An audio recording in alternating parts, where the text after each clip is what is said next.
Three Men and a Maid by P. G. Wodehouse. Chapter 8. A week after the liner Atlantic had docked at Southampton, Sam Marlowe might have been observed, and was observed by various of the residents, sitting on a bench on the esplanade of that repellent watering place, Bingley on the Sea, in Sussex. All watering places on the south coast of England are blots on the landscape, but, though I am aware that by saying it I shall offend the civic pride of some of the others, none are so peculiarly foul as Bingley on the Sea. The asphalt on the Bingley esplanade is several degrees more depressing than the asphalt on other esplanades. The Swiss waiters at the Hotel Magnificent, where Sam was stopping, are in a class of bungling incompetence by themselves, the envy and despair of all the other Swiss waiters at all the other hotels magnificent along the coast. For dreariness of aspect, Bingley on the Sea stands alone. The very waves that break on the shingle seem to creep up the beach reluctantly, as if it revolted them to come to such a place. Why then was Sam Marlowe visiting this ozone-swept Gehenna? Why, with all the rest of England at his disposal, had he chosen to spend a week at breezy, blighted Bingley? Simply because he had been disappointed in love. He had sought relief by slinking off alone to the most benighted spot he knew, in the same spirit as other men in similar circumstances had gone off to the Rockies to shoot grizzly bears. To a certain extent the experiment had proved successful. If the Hotel Magnificent had not cured his agony, the service and the cooking there had at least done much to take his mind off it. His heart still ached, but he felt equal to going to London and seeing his father, which, of course, he ought to have done immediately upon his arrival in England. He rose from his bench, and, going back to the hotel to inquire about trains, observed a familiar figure in the lobby.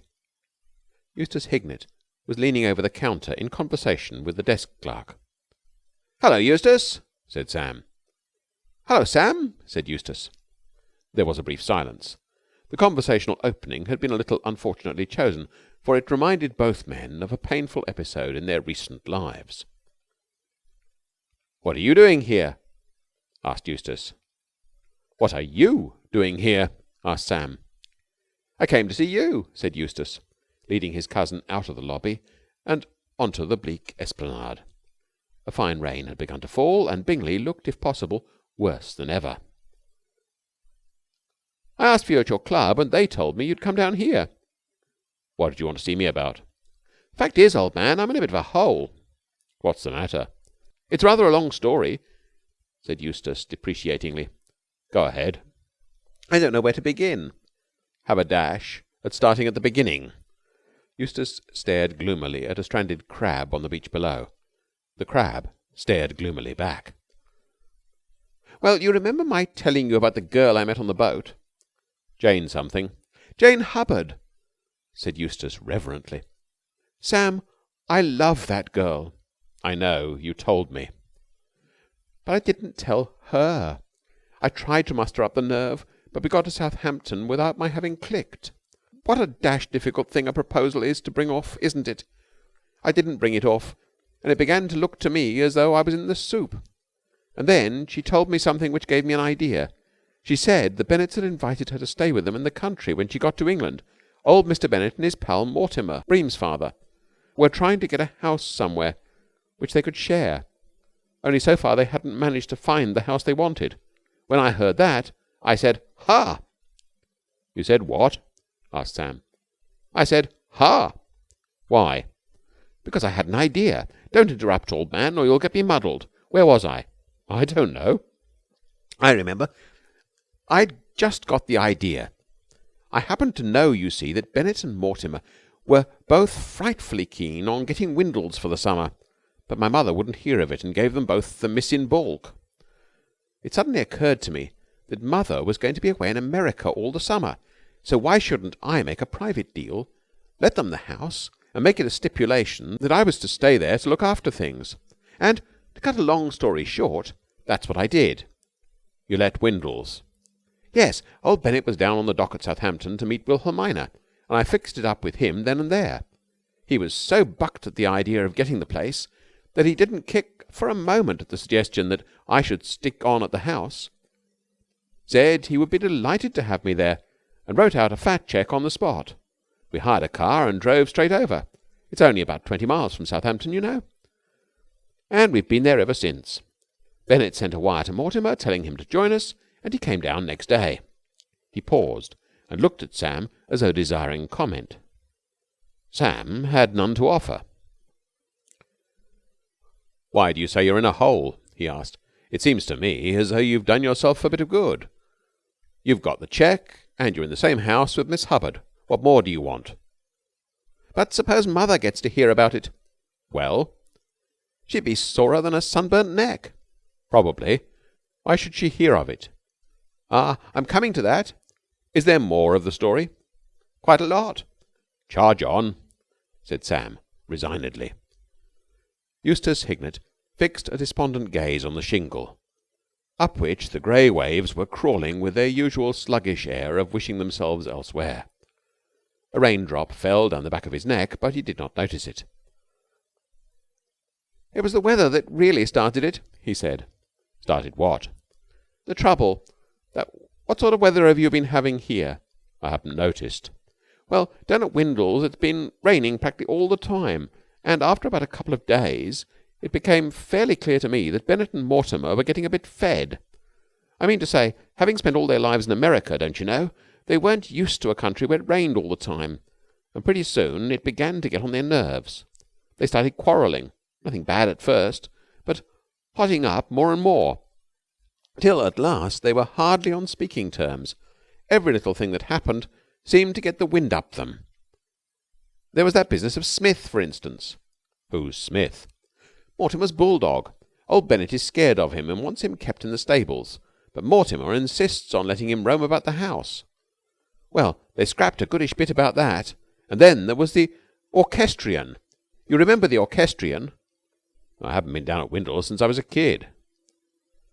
"That's right. I forgot that. Well, my pater had an orchestrion put in the drawing-room. One of these automatic things you switch on, you know. Makes a devil of a row.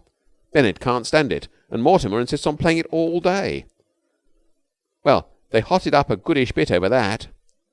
"Well, I don't see how all this affects you. If they want to scrap, why not let them?"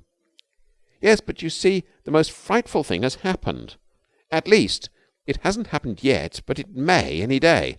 Bennet's talking about taking legal advice to see if he can't induce Mortimer to cheese it by law, as it can't be stopped any other way.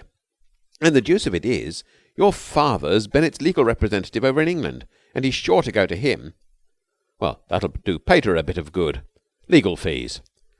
Eustace Hignett waved his arms despairingly at his cousin's obtuseness. "But don't you see, if Bennet goes to your father about this binge, your father will get on to the fact that Windles has been let, and he'll nose about and make inquiries, and the first thing that'll happen will be that Mother will get to hear of it, and then where shall I be?" Sam pondered. "Yes, there's that," he admitted. "Well, now you see what a hole I'm in." "Yes, you are. What are you going to do about it?" "You're the only person who can help me." "What can I do?" "Why, your father wants you to join the firm, doesn't he? Well, for goodness sake, buck up and join it. Don't waste a minute. Dash up to London by the next train and sign on. Then, if Bennet does blow in for advice, you can fix it somehow that he sees you instead of your father, and it'll be all right. You can easily work it. Get the office boy or somebody to tell Bennet that your father's engaged, but that you are on the spot. He won't mind as long as he sees somebody in the firm." "But I don't know anything about the law. What shall I say to him?" "That's all right. I've been studying it up a bit. As far as I can gather, this legal advice business is quite simple.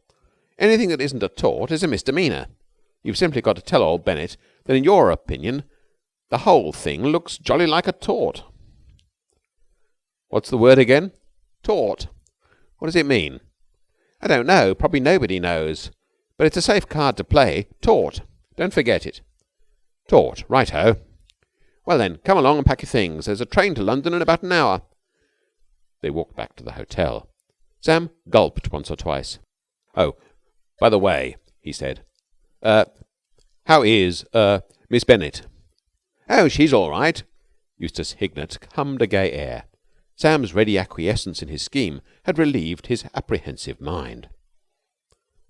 "Going strong?" said Sam after a pause. Oh, absolutely. We're quite good friends again now. No use being in the same house and not being on speaking terms. It's rummy how the passage of time sort of changes a fellow's point of view. Why, when she told me about her engagement, I congratulated her as cheerfully as damn it. And only a few weeks ago... Her engagement! Exclaimed Sam, leaping like a stricken blancmange. Her engagement? To Bream Mortimer, you know, said Eustace Hignett. She got engaged to him the day before yesterday. End of Chapter 8. 3 Men and a Maid by P.G. Wodehouse. Chapter 9. The offices of the old established firm of Marlowe, Thorpe, Prescott, Winslow and Appleby are in Ridgway's Inn, not far from Fleet Street. If you're a millionaire beset by blackmailers, or anyone else to whose comfort the best legal advice is essential, and have decided to put your affairs in the hands of the ablest and discreetest firm in London, you proceed through a dark and grimy entry, and up a dark and grimy flight of stairs, and, having felt your way along a dark and grimy passage, you come at length to a dark and grimy door. There is plenty of dirt in other parts of Ridgway's Inn, but nowhere is it so plentiful, so rich in alluvial deposits, as on the exterior of the offices of Marlowe, Thorpe, Prescott, Winslow and Appleby.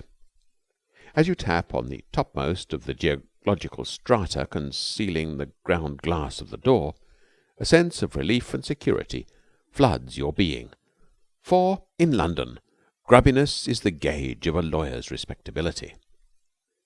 The brass plate let into the woodwork of this door is misleading. Reading it, you get the impression that on the other side quite a covey of lawyers await your arrival. The name of the firm leads you to suppose that there will be barely standing room in the office.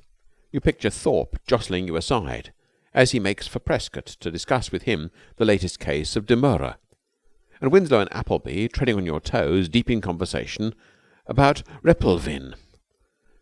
But these legal firms dwindle.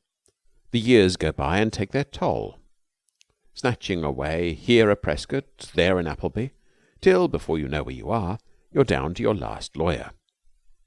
The only surviving member of the firm of Marlowe Thorpe, what I said before, was, at the time with which this story deals, Sir Mallaby Marlowe, son of the original founder of the firm and father of the celebrated black-faced comedian, Samuel of that ilk.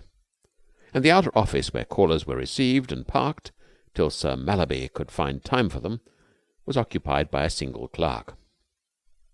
When Sam, reaching the office after his journey, opened the door, this clerk, John Peters by name, was seated on a high stool, holding in one hand a half-eaten sausage, in the other an extraordinarily large and powerful revolver.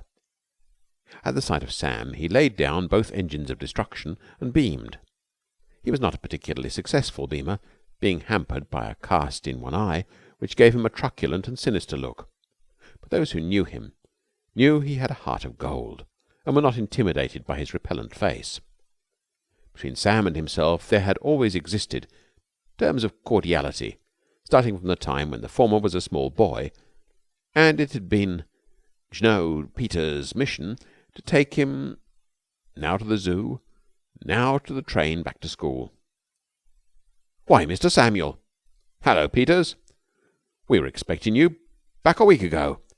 So you got back safe?" "Safe? Why, of course." Peters shook his head. "I confess that, when there was this delay in your coming here, I sometimes feared something might have happened to you. I recall mentioning it to the young lady who recently did me the honour to promise to become my wife. Ocean liners aren't often wrecked nowadays. I was thinking more of the brawls on shore. America's a dangerous country. But perhaps you were not in touch with the underworld." "I don't think I was." "Ah," said Peters significantly. He took up the revolver and gave it a fond and almost paternal look, and replaced it on the desk. "What on earth are you doing with that thing?" asked Sam.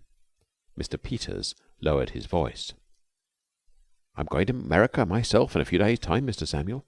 It's my annual holiday, and the governor's sending me over with papers in connection with the People v. Schultz and Bowen. It's a big case over there. A client of ours is mixed up in it, an American gentleman, I am to take these important papers to his legal representative in New York, so I thought it best to be prepared." The first smile that he had permitted himself in nearly 2 weeks flitted across Sam's face. "What on earth sort of place do you think New York is?" he asked. "It's safer than London." "Ah, but what about the underworld? I've seen these American films that they send over here, Mr. Samuel.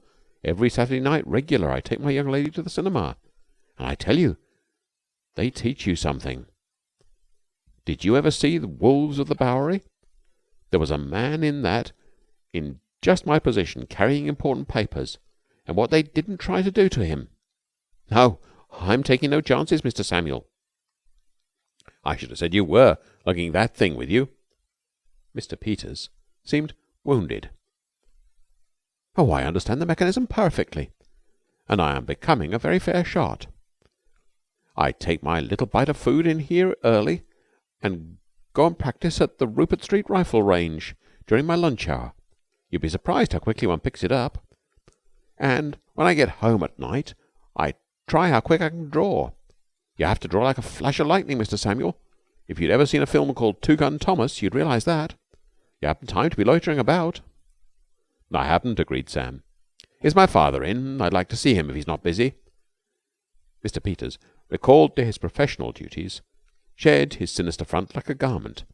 He picked up a speaking tube and blew down it. "Mr. Samuel to see you, Mr. Ballamy?" "Yes, sir, very good." "Will you go right in, Mr. Samuel?"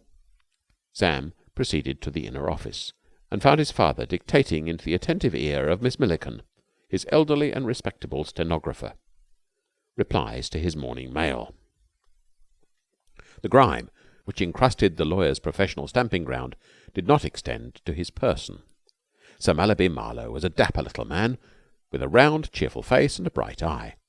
His morning coat had been cut by London's best tailor, and his trousers perfectly creased by a sedulous valet. A pink carnation in his buttonhole matched his healthy complexion. His golf handicap was 12. His sister, Mrs. Horace Hignett, considered him worldly. "Dear sirs, we are in receipt of your favour, and in reply beg to state that nothing will induce us. Where did I put that letter? Nothing will induce us. Oh, tell 'em to go to blazes, Miss Milliken." "Very well, Sir Mallaby." "What's that? Ready? Messrs. Bingley, Gruel and Butterworth. What infernal names these people have. Sirs, on behalf of our client. Oh, hello, Sam." "Good morning, Father." "Take a seat. I'm busy, but I'll be finished in a moment. Where was I, Miss Milliken?" "On behalf of our client." "Oh, yes, on behalf of our client, Mr. Wigglesby Eggshaw. Where these people get their names, I'm hanged if I know. Your poor mother wanted to call you Hyacinth, Sam. You may not know it, but in the 90s, when you were born, children were frequently christened Hyacinth. Well, I saved you from that." His attention was now diverted to his son. Sir Mallaby seemed to remember that the latter had just returned from a long journey, and that he had not seen him for many weeks. He inspected him with interest. "Very glad to see you're back, Sam. So you didn't win?" "No, I got beaten in the semi-finals." "American amateurs are a very hot lot, the best ones. I suppose you were weak on the greens. I warned you about that. You'll have to rub up your putting before next year."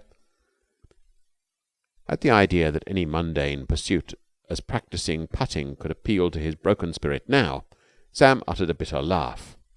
It was as if Dante had recommended some lost soul in the Inferno to occupy his mind by knitting jumpers. "Well, you seem to be in great spirits," said Sir Mallaby approvingly. "It's pleasant to hear your merry laugh again, isn't it, Miss Milliken?" "Extremely exhilarating," agreed the stenographer, adjusting her spectacles and smiling at Sam, for whom there was a soft spot in her heart. A sense of the futility of life oppressed Sam. As he gazed in the glass that morning, he had thought, not without a certain gloomy satisfaction, how remarkably pale and drawn his face looked. And these people seemed to imagine that he was in the highest spirits. His laughter, which had sounded to him like the wailing of a demon, struck Miss Milliken as exhilarating. "On behalf of our client, Mr. Wigglesby Eggshaw," said Sir Mallaby, swooping back to duty once more, "we beg to state that we are prepared to accept service." "Sounds like a tennis match, eh, Sam?" It isn't, though. This young ass Eggshaw. What time did you dock this morning? I landed nearly a week ago. A week ago? Then what the deuce have you been doing with yourself? Why haven't I seen you? I've been down at Bingley on the Sea. Bingley? What on earth were you doing in that God-forsaken place? Wrestling with myself, said Sam with simple dignity. Sir Mallaby's agile mind had leaped back to the letter which he was answering. We should be glad to meet you. Wrestling, eh? Well, I like a boy to be fond of manly sports. Still, life isn't all athletics. Don't forget that. Life is real. Life is... How does it go, Miss Milliken? Miss Milliken folded her hands and shut her eyes, her invariable habit when called upon to recite. Life is real. Life is earnest, and the grave is not its goal. Dust thou art, to dust returnest, was not spoken of the soul. Art is long and time is fleeting, and our hearts, though stout and brave, still like muffled drums are beating. Funeral marches to the grave. Lives of great men all remind us we can make our lives sublime, and departing leave behind us footsteps on the sands of time. Let us then, said Miss Milliken respectfully, be up and doing. All right, said Sir Mallaby. I don't want it all. Life is real, life is earnest, Sam. I want to speak to you about that when I've finished answering these infernal letters. Where was I? We should be glad to meet you at any time if you will make an appointment. Bingley on the Sea. Good heavens! Why Bingley on the Sea? Why not Margate while you were about it? Margate is too bracing. I did not wish to be braced. Bingley suited my mood. It was grey and dark, and it rained all the time, and the sea slunk about in the distance like some baffled beast. He stopped, becoming aware that his father was not listening. Sir Mallaby's attention had returned to the letter. Oh, what's the good of answering the dashed thing at all? Said Sir Mallaby. Bringley, Goole, and Butterworth know perfectly well that they have got us in a cleft stick. Butterworth knows it better than Goole, and Bringley knows it better than Butterworth. This young fool Eggshaw, Sam, admits that he wrote the girl 23 letters, 12 of them in verse, and 21 specifically asking her to marry him. And he comes to me and expects me to get him out of it. The girl is suing him for 10,000. How like a woman! Miss Milliken bridled reproachfully at this slur on her sex. Sir Mallaby took no notice of it whatever. If you will make an appointment, then we can discuss the matter without prejudice.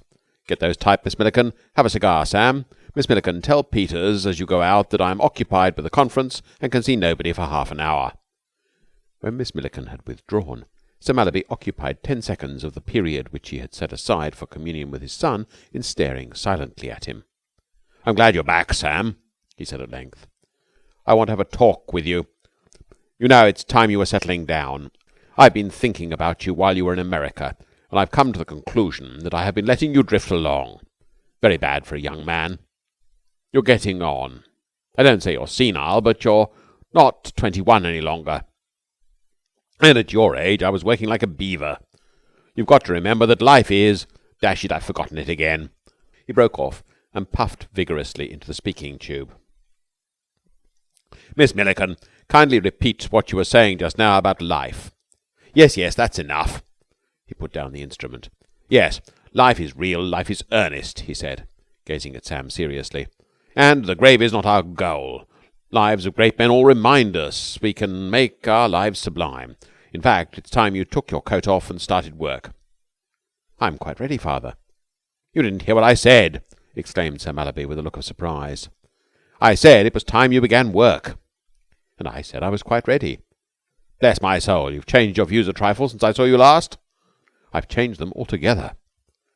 Long hours of brooding among the red plush settees in the lounge of the Hotel Magnificent at Bingley on the Sea had brought about this strange, even morbid attitude of mind in Samuel Marlowe. Work, he had decided, even before his conversation with Eustace, was the only medicine for his sick soul.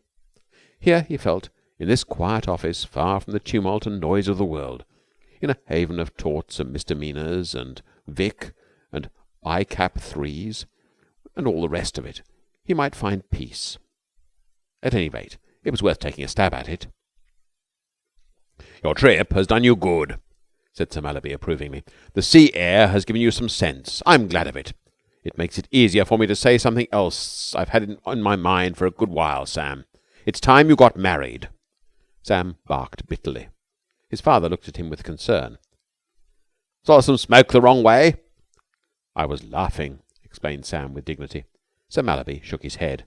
I don't want to discourage your high spirit, but I must ask you to approach this matter seriously. Marriage would do you a world of good, Sam. It would brace you up. You really ought to consider the idea. I was 2 years younger than you are when I married your poor mother, and it was the making of me. A wife might make something of you. Impossible. I don't see why she shouldn't. There's lots of good in you, my boy, though you may not think so. When I said it was impossible, said Sam coldly, I was referring to the impossibility of the possibility. I mean that it was impossible that I could possibly. In other words, father, I shall never marry. My heart is dead. Your what? My heart. Don't be a fool. There's nothing wrong with your heart. All our family have had hearts like steam engines. Probably you have been feeling a sort of burning. Knock off cigars and that will soon stop. You don't understand me. I mean that a woman has treated me in a way that has finished her whole sex as far as I'm concerned. For me, women don't exist. You didn't tell me about this, said Sir Mallaby, interested. When did this happen? Did she jilt you? Yes. In America, was it? On the boat.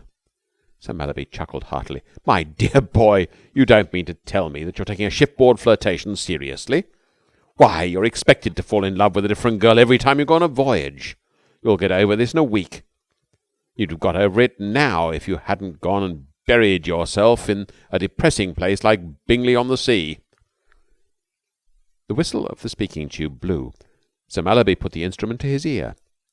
All right. He turned to Sam. I shall have to send you away now, Sam. Man waiting to see me. Goodbye. Miss Milliken intercepted Sam as he made for the door. Oh, Mr. Sam? Yes? Excuse me, but will you be seeing Sir Mallaby again today? If so, would you... I don't like to disturb him now when he is busy. Would you mind telling him that I inadvertently omitted a stanza? It runs, said Miss Milliken, closing her eyes. Trust no future, howe'er pleasant. Let the dead past bury its dead. Act in the living present. Heart within and God o'erhead. Thank you so much. Good afternoon. End of Chapter 9. 3 Men and a Maid by P.G. Wodehouse. Chapter 10. At about the time when Sam Marlowe was having the momentous interview with his father described in the last chapter, Mr. Rufus Bennet woke from an after-luncheon nap in Mrs. Hignett's delightful old-world mansion, Windles, in the county of Hampshire. He had gone to his room after lunch because there seemed nothing else to do. It was still raining hard, so that a ramble in the picturesque garden was impossible, and the only alternative to sleep, the society of Mr. Henry Mortimer, had become particularly distasteful to Mr. Bennet. Much has been written of the great friendships between man and man, friendships which neither woman can mar nor death destroy. Rufus Bennet had always believed that his friendship for Mr. Mortimer was of this order. They had been boys together in the same small town, and had kept together in after years. They had been Damon and Pythias, David and Jonathan, but never till now had they been cooped up together in an English country house in the middle of a bad patch of English summer weather. So, this afternoon, Mr. Bennet, in order to avoid his lifelong friend, had gone to bed. He awoke now with a start, and a moment later realized what it was that had aroused him. There was music in the air. The room was full of it. It seemed to be coming through the floor and rolling about in chunks all around his bed. He blinked the last fragments of sleep out of his system and became filled with a restless irritability. He rang the bell violently, and presently there entered a grave, thin, intellectual man who looked like a duke, only more respectable. This was Webster, Mr. Bennet's English valet. "Is that Mr. Mortimer?" he barked as the door opened. "No, sir. It is I, Webster." Not even the annoyance of being summoned like this from an absorbing game of penny nap in the housekeeper's room had the power to make the valet careless of his grammar. I fancied that I heard your bell ring, sir." "I wonder you could hear anything with that infernal noise going on," snapped Mr. Bennet. "Is Mr. Mortimer playing that damned gas engine in the drawing-room?" "Yes, sir. Tosti's goodbye. A charming air, sir." "Charming air be... Tell him to stop it." "Very good, sir." The valet withdrew, like a duke leaving the royal presence, not actually walking backwards, but giving the impression of doing so. Mr. Bennet lay in bed and fumed. Presently the valet returned. The music still continued to roll about the room. "I am sorry to inform you, sir," said Webster, "that Mr. Mortimer declines to accede to your request." "Oh, he said that, did he?" "That is the gist of his remarks, sir." "Did you tell him I was trying to get to sleep?" "Yes, sir. I understood him to reply that he should worry and get a pain in the neck." "Go down again and say that I insist on his stopping the thing. It's an outrage." "Very good, sir." In a few minutes, Webster, like the dove dispatched from the ark, was back again. "I fear my mission has been fruitless, sir. Mr. Mortimer appears adamant on the point at issue." "You gave him my message?" "Verbatim, sir.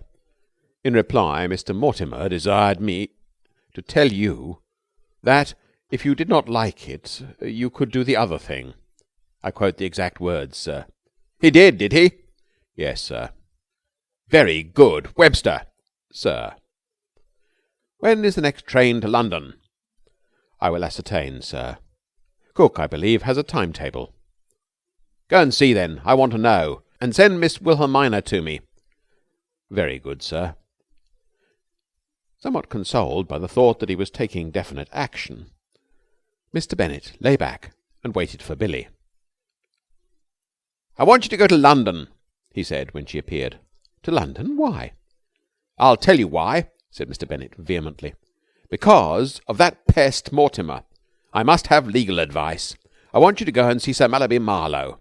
Here's his address. Tell him the whole story. Tell him that this man is annoying me in every possible way, and ask if he can't be stopped. If you can't see Sir Mallaby himself, see someone else in the firm. Go up tonight so that you can see him first thing in the morning. You can stop the night at the Savoy. I've sent Webster to look out a train." "There's a splendid train in about an hour. I'll take that." "It's giving you a lot of trouble," said Mr. Bennet with belated consideration. "Oh, no," said Billie. "I'm only too glad to be able to do something for you, father dear. This noise is a terrible nuisance, isn't it?" "You're a good girl," said Mr. Bennet. End of Chapter 10. Three Men and a Maid by P.G. Wodehouse. Chapter 11. "That's right," said Sir Mallaby Marlowe. "Work while you're young, Sam. Work while you're young." He regarded his son's bent head with affectionate approval. "What's the book today?" "Widgery on Nisi Prius evidence," said Sam, without looking up. "Capital," said Sir Mallaby. "Highly improving and as interesting as a novel. Some novels. There's a splendid bit on, I think, page 254, where the hero finds out all about copyhold and customary estates. It's a wonderfully powerful situation. It appears, but I won't spoil it for you. Mind you don't skip to see how it all comes out in the end." Sir Mallaby suspended conversation while he addressed an imaginary ball with the mashie which he had taken out of his golf bag, for this was the day when he went down to Walton Heath for his weekly foursome with three old friends. His tubby form was clad in tweed of a violent nature, with knickerbockers and stockings. "Sam." "Well?" "Sam, a man at the club showed me a new grip the other day. Instead of overlapping the little finger of the right hand... Oh, by the way, Sam." "Yes?" "I should lock up the office today if I were you, or anxious clients will be coming in and asking for advice, and you'll find yourself in difficulties. I shall be gone, and Peters is away on his holiday. You'd better lock the outer door." "All right," said Sam absently. He was finding Widgery stiff reading. He had just got to a bit about raptu haeredis, which, as of course you know, is a writ for taking away an heir holding in soccage. Sir Mallaby looked at his watch. "Well, I'll have to be going. See you later, Sam." "Goodbye." Sir Mallaby went out, and Sam, placing both elbows on the desk and twining his fingers in his hair, returned with a frown of concentration. to his grappling with Widgery. For perhaps 10 minutes the struggle was an even one. Then, gradually, Widgery got the upper hand. Sam's mind, numbed by constant batterings against the stony ramparts of legal phraseology, weakened, faltered, and dropped away.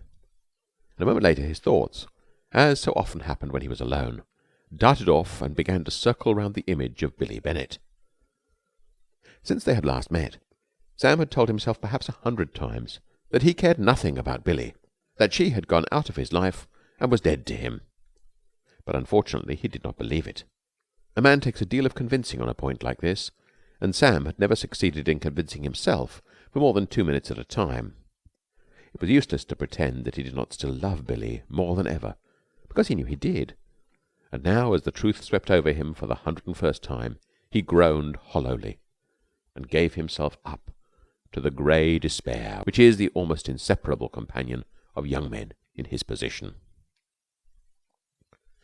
So engrossed was he in his meditation that he did not hear the light footstep in the outer office, and it was only when it was followed by a tap on the door of the inner office that he awoke with a start to the fact that clients were in his midst. He wished that he had taken his father's advice and locked up the office. Probably this was some frightful bore who wanted to make his infernal will, or something. Sam had neither the ability nor the inclination to assist him. Was it too late to escape? Perhaps, if he did not answer the knock, the blighter might think there was nobody at home. But suppose he opened the door and peeped in? A spasm of Napoleonic strategy seized Sam. He dropped silently to the floor and concealed himself under the desk. Napoleon was always doing that sort of thing. There was another tap.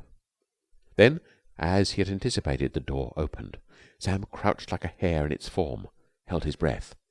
It seemed to him that he was going to bring this delicate operation off with success.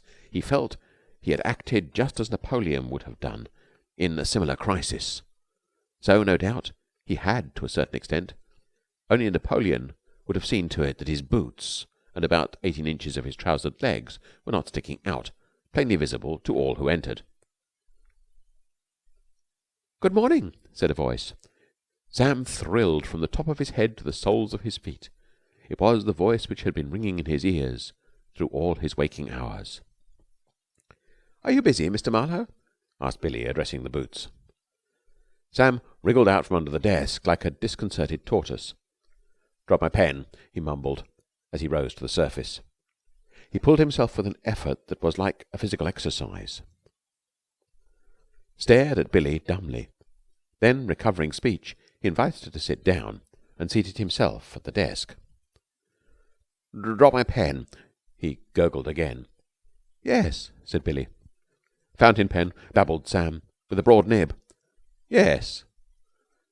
"A broad gold nib," went on Sam, with the painful exactitude which comes only from embarrassment or the early stages of intoxication. "Really?" said Billie, and Sam blinked and told himself resolutely that this would not do. He was not appearing to advantage. It suddenly occurred to him that his hair was standing on end as the result of his struggle with Widgery. He smoothed it down hastily and felt a trifle more composed. The old fighting spirit of the Marlowes now began to assert itself to some extent. He must make an effort to appear as little of a fool as possible in this girl's eyes. What eyes they were! Golly! Like stars! Like two bright planets in... However, that was neither here nor there. He pulled down his waistcoat and became cold and businesslike. The dry young lawyer. "How do you do, Miss Bennet?" he said, with a question in his voice, raising his eyebrows in a professional way. He modelled this performance on that of lawyers he had seen on the stage, and wished he had some snuff to take, or something to tap against his front teeth. "Miss Bennet, I believe." Billie drew herself up stiffly. "Yes," she replied. "How clever of you to remember me." "I have a good memory." "How nice. So have I." There was a pause, during which Billie allowed her gaze to travel casually about the room. Sam occupied the intermission by staring furtively at her profile. He was by now in a thoroughly overwrought condition, and the thumping of his heart sounded to him as if workmen were mending the street outside. How beautiful she looked, with that red hair peeping out beneath her hat, and... "However, is there anything I can do for you?" he asked in the sort of voice Widgery might have used.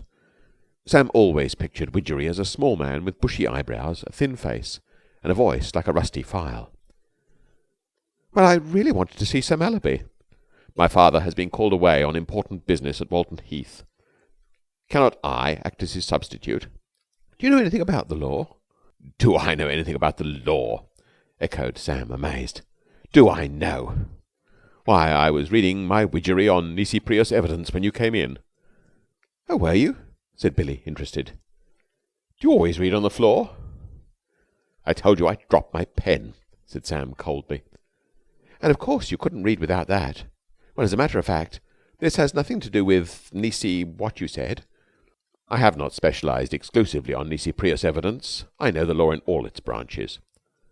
"Then what would you do if a man insisted on playing the orchestrion when you wanted to get to sleep?" "The orchestrion?" "Yes." "The orchestrion, eh? Said Sam. "You still haven't made it quite clear," said Billie. "I was thinking." "Oh, if you want to think." "Tell me the facts," said Sam. "Well, Mr. Mortimer and my father have taken a house together in the country, and for some reason or other they have quarrelled. And now Mr. Mortimer is doing everything he can to make my father uncomfortable. Yesterday afternoon father wanted to sleep, and Mr. Mortimer started his orchestrion just to annoy him." I'm not quite sure. I think that's a tort," said Sam. "A what?" "Either a tort or a misdemeanor." "Why, you do know something about it after all," cried Billie, startled into a sort of friendliness in spite of herself. And at the words and the sight of her quick smile, Sam's professional composure reeled on its foundations. He had half risen with the purpose of springing up and babbling of the passion that consumed him, when the chill reflection came to him that this girl had once said that she considered him ridiculous. If he let himself go, would she not continue to think him ridiculous? He sagged back into his seat, and at that moment there came another tap on the door, which, opening, revealed the sinister face of the holiday-making Peters. "Oh, good morning, Mr. Samuel," said Jno. Peters. "Good morning, Miss Milliken. Oh!" He vanished as abruptly as he had appeared. He perceived that what he had taken at first glance for the stenographer was a client, and that the junior partner was engaged on a business conference. He left behind him a momentary silence. "What a horrible-looking man," said Billie, breaking it with a little gasp. Jno. Peters often affected the opposite sex like that at first sight. "I beg your pardon?" said Sam absently. "What a dreadful-looking man. He quite frightened me." For some moments Sam sat without speaking. If this had not been one of his Napoleonic mornings, no doubt the sudden arrival of his old friend, Mr. Peters, whom he had imagined at his home in Putney, packing for his trip to America, would have suggested nothing to him. As it was, it suggested a great deal. He had had a brain wave, and for fully a minute he sat tingling under its impact. He was not a young man who often had brain waves, and when they came, they made him rather dizzy. "Who is he?" asked Billie. "He seems to know you. And who," she demanded after a slight pause, "is Miss Milliken?" Sam drew a deep breath. "It's rather a sad story," he said. "His name is John Peters. He used to be clerk here." "But isn't he any longer?" "No." Sam shook his head. "We had to get rid of him." "I don't wonder, a man looking like that." "It wasn't that so much," said Sam. "The thing that annoyed father was that he tried to shoot Miss Milliken." Billie uttered a cry of horror. "He tried to shoot Miss Milliken?" "He did shoot her the third time," said Sam, warming to his work. "Only in the arm, fortunately," he added. "But my father is rather a stern disciplinarian, and he had to go. I mean, we couldn't keep him after that." "Good gracious!" "She used to be my father's stenographer, and she was thrown a good deal with Peters. It was quite natural that he should fall in love with her. She was a beautiful girl with rather your own shade of hair. Peters is a man of volcanic passions, and when, after she had given him to understand that his love was returned, she informed him one day that she was engaged to a fellow at Ealing West, he went right off his onion. I mean, he became completely distraught. I must say that he concealed it very effectively at first. We had no inkling of his condition till he came in with the pistol. And after that, well, as I say, we had to dismiss him. Great pity, for he was a good clerk. Still, it wouldn't do. It wasn't only that he tried to shoot Miss Milliken. That wouldn't have mattered as much, as she left after his third attempt and got married. But the thing became an obsession with him, and we found that he had a fixed idea that every red-haired woman who came into the office was the girl who had deceived him. You can see how awkward that made it. Red hair is so fashionable nowadays. My hair is red, whispered Billie pallidly. Yes, I noticed it myself. I told you it was much the same shade as Miss Milliken's. It's rather fortunate that I happened to be here with you when he came. But he may be lurking out there still. I expect he is, said Sam carelessly. Yes, I suppose he is. Would you like me to go and send him away? All right. But is it safe? Sam uttered a light laugh. I don't mind taking a risk or two for your sake, he said, and sauntered from the room, closing the door behind him. Billie followed him with worshipping eyes. Joe Peters rose politely from the chair in which he had seated himself for more comfortable perusal of the copy of Home Whispers which he had brought with him to refresh his mind in the event of the firm being too busy to see him immediately. He was particularly interested in the series of chats with young mothers. "Hello, Peters," said Sam. "Want anything?" "Very sorry to have disturbed you, Mr. Samuel. I just looked in to say good-bye.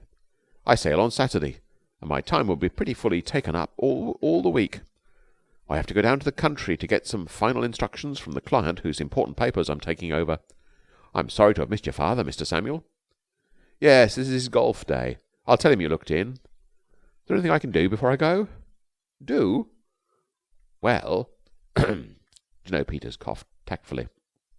"I see that you are engaged with a client, Mr. Samuel, and I was wondering if any little point of law had arisen with which you did not feel yourself quite capable of coping. In that case, I might perhaps be of assistance." "Oh, that lady," said Sam. "That is Miss Milliken's sister." "Indeed? I did not know Miss Milliken had a sister." "No?" said Sam. "She's not very like her in appearance." "No. This one is the beauty of the family, I believe, and very bright, intelligent girl. I was telling her about your revolver just before you came in. She was most interested. It's a pity you haven't got it with you now to show her."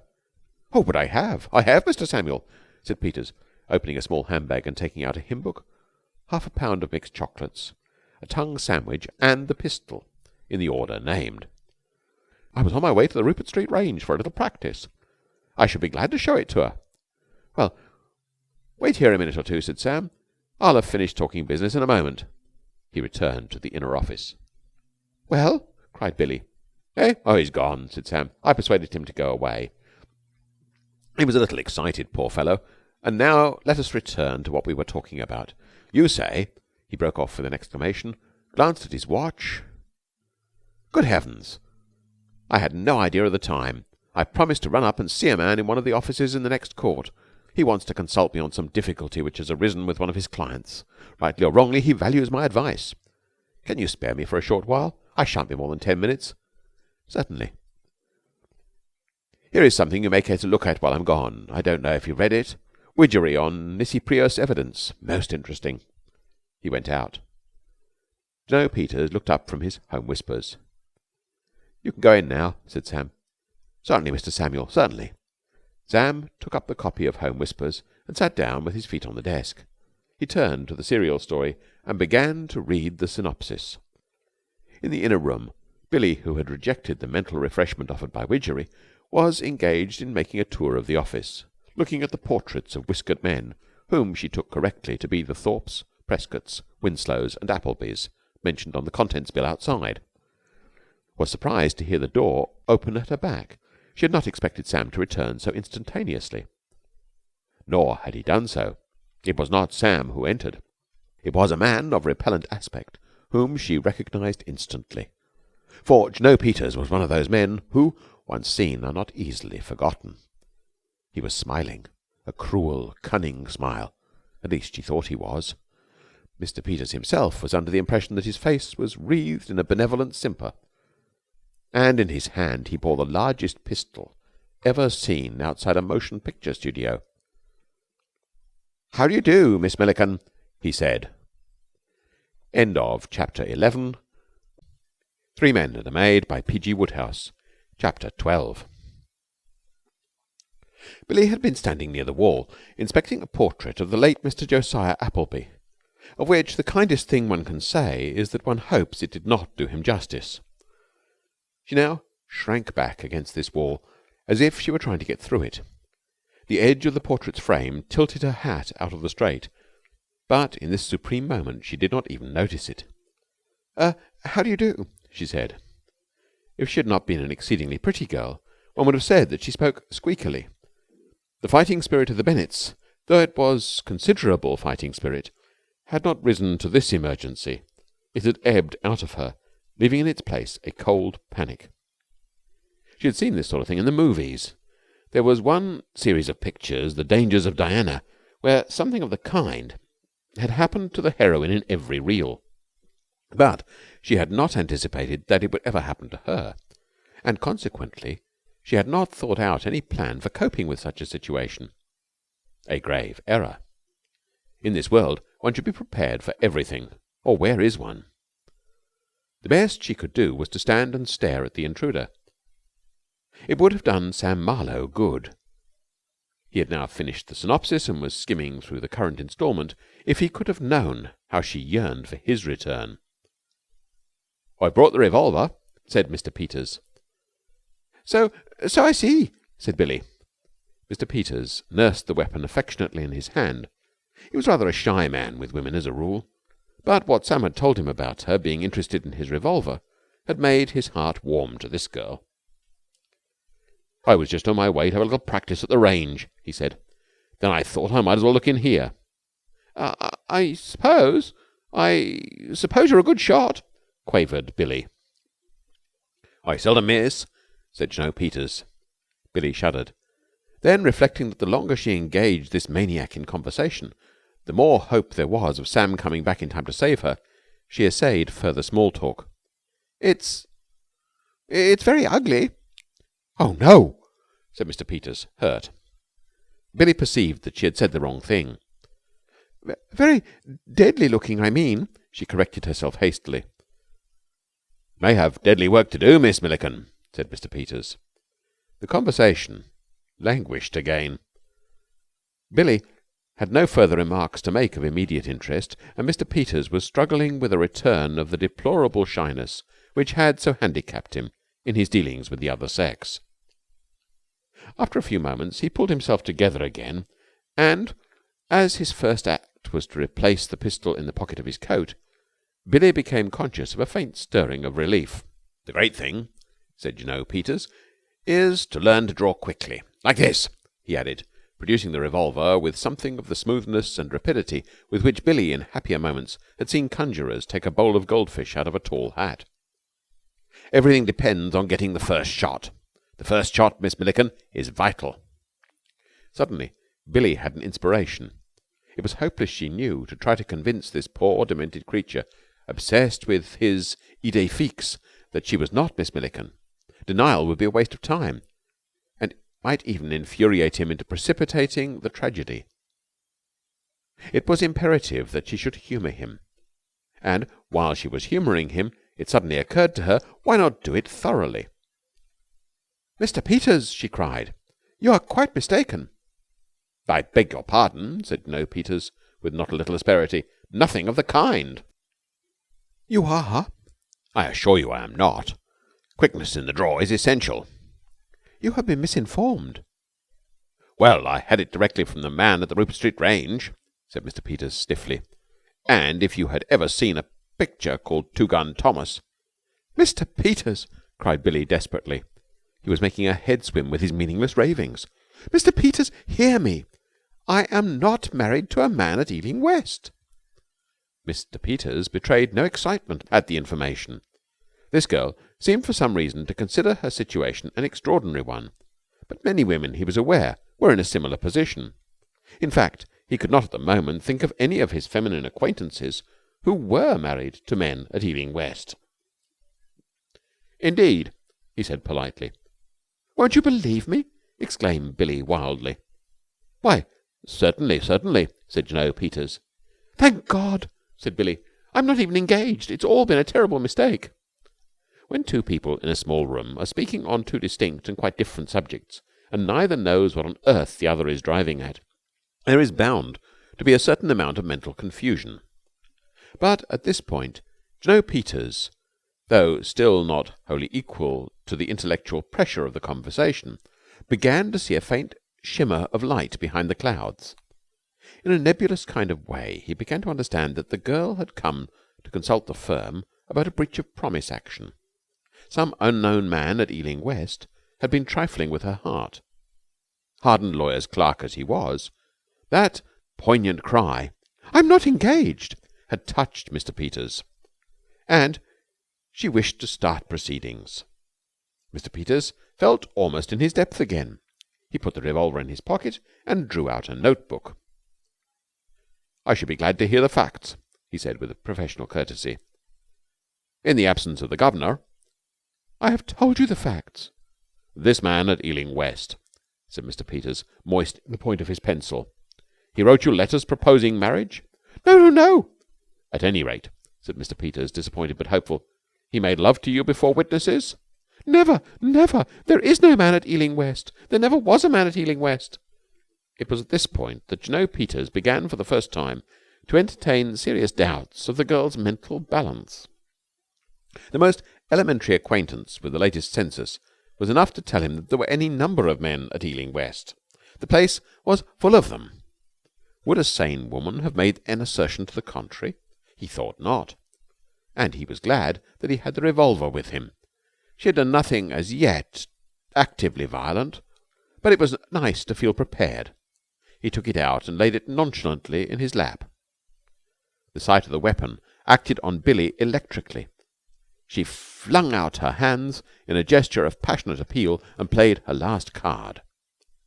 "I love you!" she cried. She wished she could have remembered his first name. It would have rounded off the sentence neatly. In such a moment she could hardly call him Mr. Peters. "You are the only man I love." "My gracious goodness!" ejaculated Mr. Peters, and nearly fell over backwards. For a naturally shy man, this sudden and wholly unexpected declaration was disconcerting. And the clerk was, moreover, engaged. He blushed violently.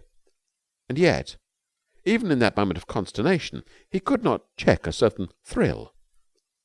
No man ever thinks he is as homely as he really is, but Jno. Peters had always come fairly near to a correct estimate of his charms, and it had always seemed to him that, in inducing his fiancée to accept him, he had gone some. He now began to wonder if he were not really rather a devil of a chap after all. There must, he felt, be precious few men going about capable of inspiring devotion like this on the strength of about 6.5 minutes of casual conversation. Calmer thoughts succeeded this little flicker of complacency. The girl was mad. That was the fact of the matter. He got up and began to edge towards the door. Mr. Samuels would be returning shortly, and he ought to be warned. "So that's all right, isn't it?" said Billie. "Oh, quite," said Mr. Peters. Thank you very much." "I thought you would be pleased," said Billie, relieved, but puzzled. For a man of volcanic passions, as Sam Marlowe had described him, he seemed to be taking the thing very calmly. She had anticipated a strenuous scene. "Oh, it's a great compliment," Mr. Peters assured her. At this point Sam came in, interrupting the conversation at a moment when it had reached a somewhat difficult stage. He had finished the instalment of the serial story in Home Whispers, and, looking at his watch, he fancied that he had allowed sufficient time to elapse for events to have matured along the lines which his imagination had indicated. The atmosphere of the room seemed to him as he entered a little strained. Billie looked pale and agitated. Mr. Peters looked rather agitated too. Sam caught Billie's eye. It had an unspoken appeal in it. He gave an imperceptible nod, a reassuring nod, the nod of a man who understood all and was prepared to handle the situation. "Come, Peters," he said in a deep, firm, quiet voice, laying a hand on the clerk's arm. "It's time that you went." "Yes, indeed, Mr. Samuel. Yes, indeed. Yes, indeed."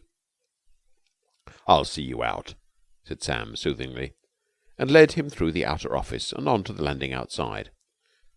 Well, good luck, Peters, he said as they stood at the head of the stairs. I hope you have a pleasant trip. Oh, what's the matter? You seem upset. That girl, Mr. Samuel. I really think, she cannot be quite right in her head. Nonsense, nonsense, said Sam firmly. She's all right. Well, good-bye. Good-bye, Mr. Samuel. When did you say you were sailing? Next Saturday, Mr. Samuel. But I fear I shall have no opportunity of seeing you again before then. I have packing to do, and I have to see this gentleman down in the country. All right. Then we'll say good-bye now. Good-bye, Peters. Mind you have a good time in America. I'll tell my father you called. Sam watched him out of sight down the stairs, then turned and made his way back to the inner office. Billie was sitting limply on the chair which no Peters had occupied. She sprang to her feet. Has he really gone? Yes, he's gone this time. Was he violent? A little, said Sam. A little, but I calmed him down. He looked at her gravely. Thank God I was in time. Oh, you are the bravest man in the world, cried Billie, and, burying her face in her hands, burst into tears. There, said Sam. There, come. It's all right now. There. He knelt down beside her. He slipped one arm round her waist. He patted her hands. I've tried to draw Samuel Marlowe so that he will live on in the printed page. I have endeavoured to delineate his character so that it will be an open book. And if I have succeeded in my task, the reader will by now have become aware that he was a young man with the gall of an army mule. His conscience, if he had ever had one, had become atrophied through long disuse. He had given this sensitive girl the worst fright she had ever had since a mouse had got into her bedroom at school. He had caused no Peters to totter off to the Rupert Street range, making low, bleating noises. And did he care? No. All he cared about was the fact that he had erased for ever from Billie's mind that undignified picture of himself as he had appeared on the boat, and substituted another which showed him brave, resourceful, gallant. All he cared about was the fact that Billie, so cold 10 minutes before, had allowed him to kiss her for the 42nd time. If you had asked him, he would have said that he had acted for the best, that it was out of evil cometh good, or some sickening thing like that. That was the sort of man Samuel Marlowe was. His face was very close to Billie's, who had cheered up wonderfully by this time, and he was whispering his degraded words of endearment into her ear, when there was a sort of explosion in the doorway. "Great Godfrey!" exclaimed Mr. Rufus Bennet, gazing on the scene from this point of vantage, and mopping with a large handkerchief a scarlet face which, as the result of climbing 3 flights of stairs, had become slightly soluble. "Great heavens above!" End of Chapter 12.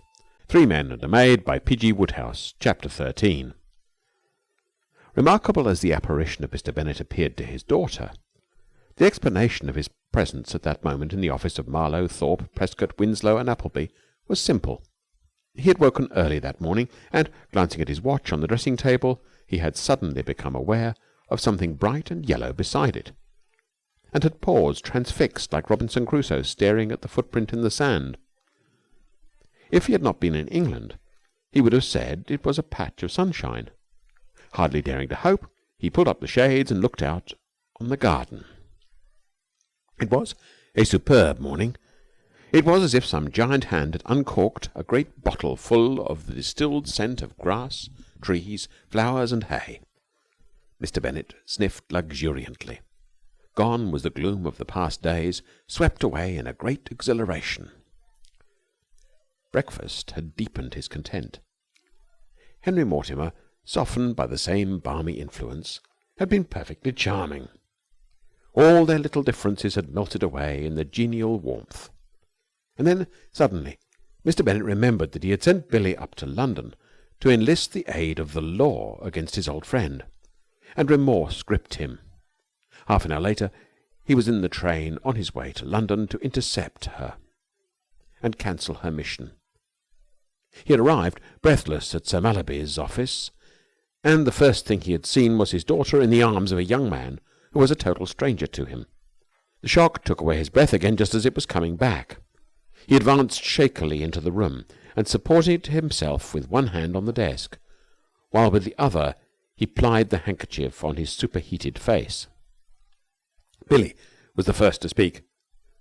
"Why, father," she said, "I didn't expect you." As an explanation of her behaviour, this might, no doubt, have been considered sufficient, but as an excuse for it, Mr. Bennet thought it inadequate. He tried to convey a fatherly reproof by puffing like a seal after a long dive in search of fish. "This is Sam," proceeded Billie. "Sam Marlowe."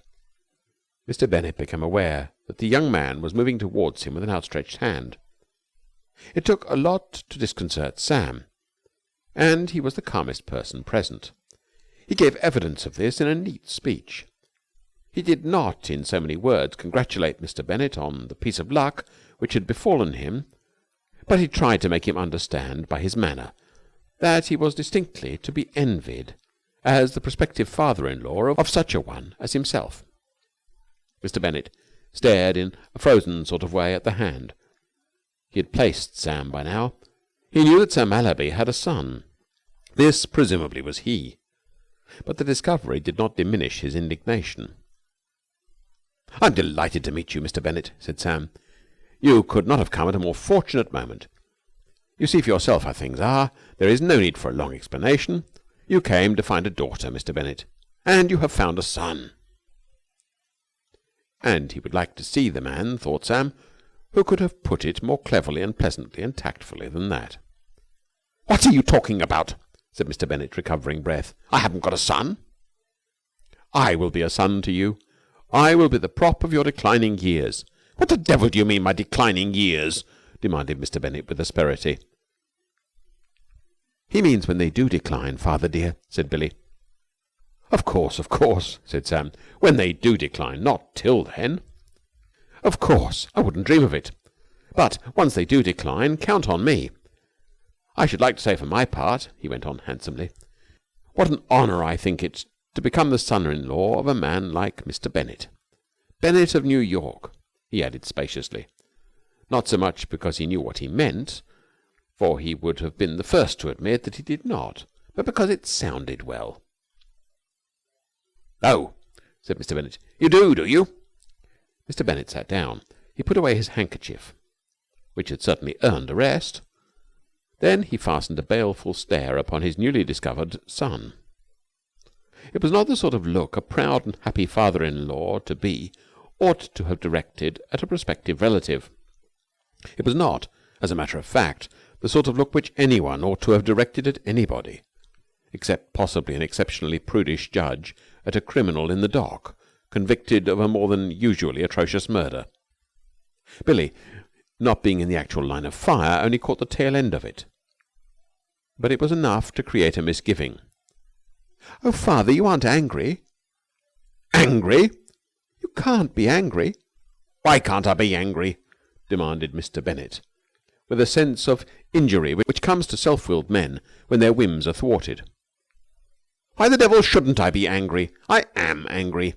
I come here to find you like this, and you seem to expect me to throw my hat in the air and give 3 rousing cheers. Of course I'm angry. You're engaged to be married to an excellent young man of the highest character, one of the finest young men I have ever seen." "Oh, well," said Sam, straightening his tie modestly. "Of course, if you say so, it's awfully good of you." "But, father," cried Billie, "I never really loved Bream. I like him very much, but I could never love him.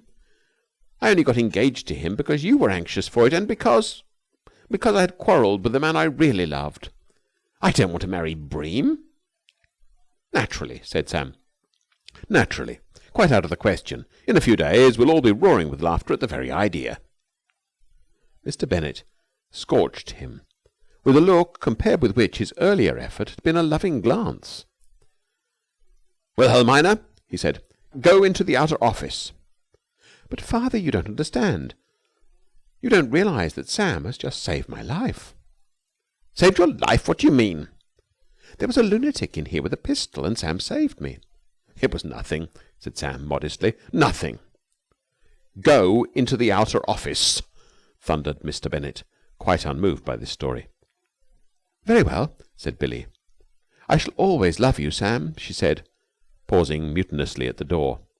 "I shall always love you," said Sam. "Nobody can keep us apart." "Oh, they're wasting their time trying," said Sam. "You're the most wonderful man in the world." "There never was a girl like you." "Get out!" bellowed Mr. Bennet, whose equanimity this love scene, which I think beautiful, was jarring profoundly. "Now, sir," he said to Sam as the door closed. "Yes, let's talk it over calmly," said Sam.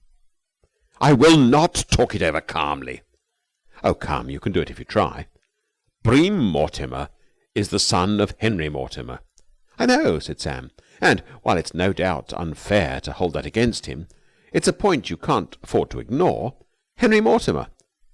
You and I have Henry Mortimer's number.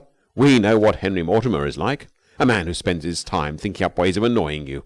You can't seriously want to have the Mortimer family linked to you by marriage." "Henry Mortimer is my oldest friend." "That makes it all the worse. Fancy a man who calls himself your friend treating you like that." "The misunderstanding to which you allude has been completely smoothed over. My relations with Mr. Mortimer are thoroughly cordial." "Well, have it your own way. Personally, I wouldn't trust a man like that. And as for letting my daughter marry his son, "I have decided once and for all." "If you'll take my advice, you'll break the thing off." "I will not take your advice."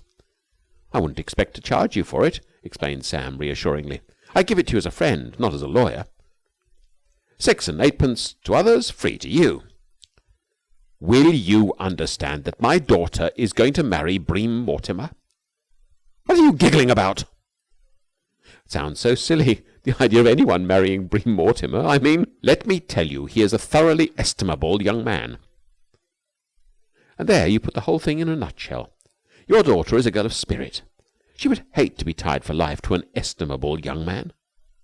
"She will do as I tell her." Sam regarded him sternly. "Have you no regard for her happiness?" "I am the best judge of what is best for her."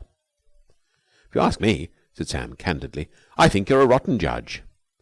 "I did not come here to be insulted." "I like that. You've been insulting me ever since you arrived. What right have you to say that I'm not fit to marry your daughter?" "I did not say that." "You've implied it. And you've been looking at me as if I were a leper or something the Pure Food Committee has condemned." "Why, that's what I ask you," said Sam, warming up. This, he fancied, was the way Widgery would have tackled a troublesome client. "Why, answer me that." Sam rapped sharply on the desk. "Be careful, sir, be careful." He knew that this was what lawyers always said.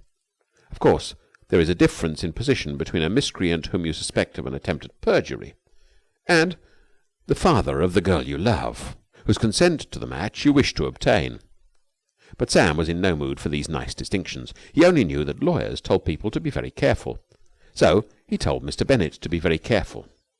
"What do you mean, be very careful?" said Mr. Bennet. "Dashed if I know," said Sam frankly. The question struck him as a mean attack. He wondered how Widgery would have met it. Probably by smiling quietly and polishing his spectacles. Sam had no spectacles. He endeavoured, however, to smile quietly. "Don't laugh at me!" roared Mr. Bennet. "I'm not laughing at you." "You are." "I'm not." "Well, don't then," said Mr. Bennet. He glowered at his young companion. "I don't know why I'm wasting my time talking to you. The position is clear to the meanest intelligence. You cannot have any difficulty in understanding it. I have no objection to you personally." "Come, this is better," said Sam. "I don't know you well enough to have any objection to you or any opinion of you at all.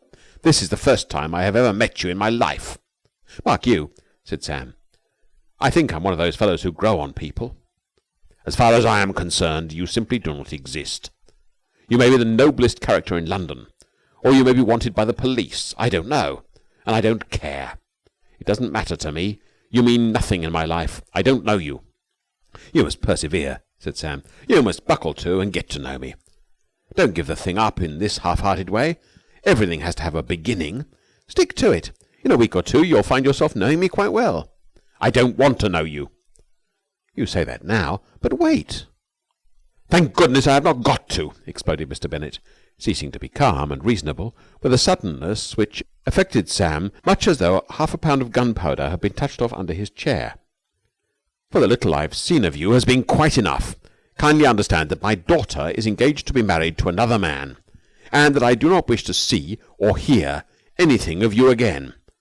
I shall try to forget your very existence, and I shall try to see to it that Wilhelmina does the same. You're an impudent scoundrel, sir, an impudent scoundrel. I don't like you. I don't wish to see you again. If you were the last man in the world, I wouldn't allow my daughter to marry you. If that is quite clear, I will wish you good morning." Mr. Bennet thundered out of the room, and Sam, temporarily stunned by the outburst, remained where he was, gaping. A few minutes later, life began to return to his palsied limbs. It occurred to him that Mr. Bennet had forgotten to kiss him good-bye, and he went into the outer office to tell him so. But the outer office was empty.